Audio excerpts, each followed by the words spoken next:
మీ అందరికీ క్రీస్తునామంలో శుభాలు వందనాలండి. ఆరాధనకి మనం ఎందుకు వెళ్ళాలి మందిరానికి? చాలా మందికి ఆరాధనకి వెళ్ళడానికి ఇష్టం ఉండదు. గంటల కొద్ది కూర్చోవాలా, వాక్యం వినాలా, దేవుని స్తుతించాలి అంటే ఆసక్తి, ఆశ అనేది ఉండదండి. ఒక పక్క లోకాశలు గుంజుతుంటాయి, ఆరాధనకి వెళ్ళలేరు.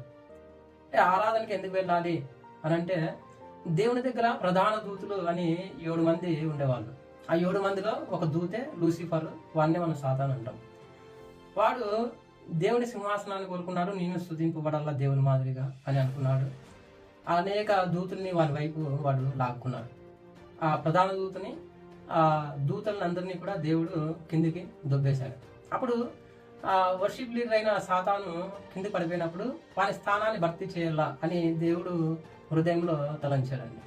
అందుకే మానవుల్ని నిర్మించి మనుషులందరూ కూడా నన్ను స్తుతించాలి, నన్ను ఆరాధించాలి అనుకున్నారు కదా.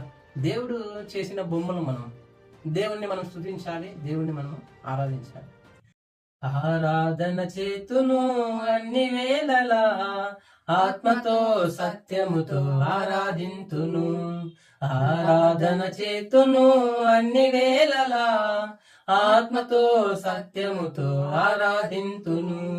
నా ప్రాణ ప్రియుడు యేసయ్యకు, నన్ను కన్న తండ్రి నా యేసుకు. నా ప్రాణ ప్రియుడు యేసయ్యకు, నన్ను కన్న తండ్రి నా యేసుకు. స్తుతి స్తుతి స్తుతి స్తుతి ఆరాధన, హల్లెలూయా హల్లెలూయా ఆరాధన. స్తుతి స్తుతి స్తుతి స్తుతి ఆరాధన, హల్లెలూయా హల్లెలూయా ఆరాధన.